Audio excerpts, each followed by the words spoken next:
ಹೇಗೆ ಕೇಂದ್ರ ಮೀಸಲು ಪಡೆ ಸನ್ನದ್ಧವಾಗಿ ನಾವು ಹೋಗ್ತಾ ಇರುವಂತದ್ದು, ಯಾವುದೇ ಚಲನವಲನಗಳು ತೊಂದರೆಗಳು ಆಗಬಾರ್ದು, ಅಹಿತಕರ ಘಟನೆಗಳು ನಡೀಬಾರ್ದು ಅನ್ನುವಂತ ನಿರ್ಧಾರ. ಕೆಲ ಕ್ಷಣಗಳ ಹಿಂದಷ್ಟೇ ಧರ್ಮೇಂದ್ರ ಪ್ರಧಾನ್ ರಾಜೀನಾಮೆಯನ್ನ ಘೋಷಣೆ ಕೂಡ ಮಾಡಿದ್ದಾರೆ.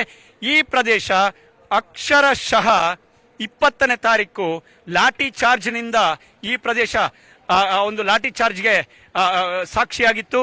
ಚಪ್ಪಲಿಗಳು, ಕಲ್ಲು ತೂರಾಟ, ಲಾಠಿಯಿಂದ ಹೊಡೆದಾಡುವಂತ ರಕ್ತ, ಈ ರೀತಿಯಾದಂತಹ ಒಂದು ಸನ್ನಿವೇಶಗಳನ್ನ ನೋಡೋದಕ್ಕೆ ಸಾಧ್ಯವಾಗ್ತಿತ್ತು. ಬ್ಯಾರಿಕೇಡ್ಗಳನ್ನ ಎಷ್ಟು ಮಟ್ಟದಲ್ಲಿ 3 ರಿಂದ 4 ಲೇಯರ್ಗಳ ಬ್ಯಾರಿಕೇಡ್ಗಳಿದೆ ನೋಡಿ. ದೆಹಲಿ ಪೊಲೀಸ್ ಹಾಕಿರುವಂತಹ ಬ್ಯಾರಿಕೇಡ್ಗಳು ಎಷ್ಟು ಮಟ್ಟಿಗೆ ಇದೆ.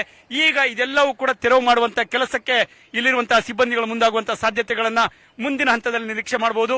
ಜೊತೆಗೆ ಪೊಲೀಸರು ಎಷ್ಟು ಮಟ್ಟಿಗೆ ಸನ್ನದ್ಧರಾಗಿದ್ದಾರೆ ಭದ್ರತೆಗಾಗಿ. ಯಾವುದೇ ಹಂತದಲ್ಲಿ ಎಂತಹ ಪರಿಸ್ಥಿತಿ ಕೂಡ ತಿರುಗಬಹುದು. ಆ ಕಾರಣದಿಂದಾಗಿ ಇಂತಹ ಒಂದು ಭದ್ರತೆಯನ್ನ ಇಡೀ ಪಾರ್ಲಿಮೆಂಟ್ ಸ್ಟ್ರೀಟ್ ನ ಸುತ್ತಮುತ್ತಲೂ ಕೂಡ ಮಾಡಲಾಗ್ತಾ ಇದೆ. ಕೇವಲ ಗಾಡಿಗಳನ್ನ ಗಮನಿಸಬಹುದು. ದೆಹಲಿ ಪೊಲೀಸರಿಗೆ ಸಂಬಂಧಪಟ್ಟಂತ ವಾಹನಗಳನ್ನು ಹೊರತುಪಡಿಸಿದ್ರೆ ಬೇರೆ ಯಾವುದೇ ವಾಹನಗಳು ಕೂಡ ಈ ಒಂದು ಪ್ರದೇಶದಲ್ಲಿ ಕಾಣೋದಕ್ಕೆ ಸಿಗೋದಿಲ್ಲ. ಸಹಜವಾಗಿ ತಾವೀಗ ಬಲಭಾಗದಲ್ಲಿರುವಂತಹ ಈ ಒಂದು ಠಾಣೆ ಏನಿದೆ, ಇದು ದೆಹಲಿಯ ದೇಶದ ಮೊದಲ ಪೊಲೀಸ್ ಠಾಣೆ, ಪಾರ್ಲಿಮೆಂಟ್ ಸ್ಟ್ರೀಟ್ ಪೊಲೀಸ್ ಠಾಣೆ ಅನ್ನುವಂಥದ್ದು ಹೆಗ್ಗಳಿಕೆಗೆ ಪಾತ್ರ. ಜೊತೆಗೆ ಸಂಸತ್ನ ಕೂಗಳತೆಯ ದೂರದಲ್ಲಿರುವಂತಹ ಸಂಸತ್ ಈ ಒಂದು ಪೊಲೀಸ್ ಠಾಣೆ.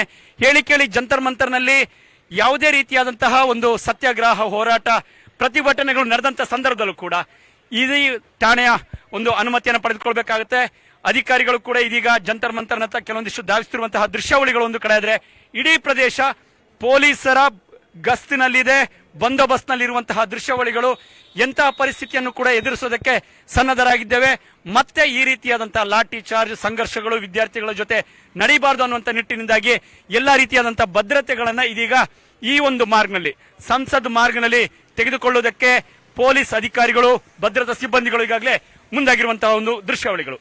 ಒಂದು ವೇಳೆ ಇವತ್ತು ಶಿಕ್ಷಣ ಸಚಿವ ಧರ್ಮೇಂದ್ರ ಪ್ರಧಾನ್ ರಾಜೀನಾಮೆಯನ್ನ ಕೊಡದಂತಹ ಪಕ್ಷದಲ್ಲಿ ನಾಳೆ ಭಾನುವಾರ ಮತ್ತೆ ಸೋಮವಾರಕ್ಕೆ ಒಂದು ವಾರದ ಹಿಂದೆ ಯಾವ ರೀತಿಯಾದಂತಹ ಸನ್ನಿವೇಶ ಪರಿಸ್ಥಿತಿ ಇತ್ತು, ಆ ರೀತಿಯಾದಂತಹ ಪರಿಸ್ಥಿತಿ ಆಗುವ ಸಾಧ್ಯತೆಗಳಿದೆ ಅನ್ನುವಂಥದ್ದನ್ನು ಕೂಡ ಹೇಳಲಾಗ್ತಾ ಇತ್ತು. ಕೇಂದ್ರ ಗುಪ್ತಚರ ಇಲಾಖೆ ಈಗಾಗಲೇ ಕೇಂದ್ರ ಗೃಹ ಇಲಾಖೆಗೆ ಮಾಹಿತಿಯನ್ನು ರವಾನೆ ಮಾಡಿತ್ತು. ಸೋಮವಾರ 20ನೇ ತಾರೀಕು ಯಾವ ರೀತಿಯಾದಂತಹ ಪರಿಸ್ಥಿತಿ ಇತ್ತು, ಅದಕ್ಕೂ 3ರಷ್ಟು ವಿದ್ಯಾರ್ಥಿಗಳು ಈಗಾಗಲೇ ದೆಹಲಿಗೆ ಬರ್ತಾ ಇದ್ದಾರೆ ಅನ್ನುವಂಥದ್ದನ್ನು ಹೇಳಲಾಗ್ತಾ ಇತ್ತು.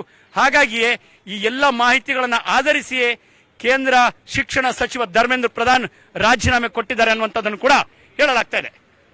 ನವದೆಹಲಿಯಿಂದ ರಾಕೇಶ್ ಜೊತೆ ಸಂತೋಷ್ ಹೊಸಳ್ಳಿ, ಪವರ್ ಟಿವಿ, ನವದೆಹಲಿ.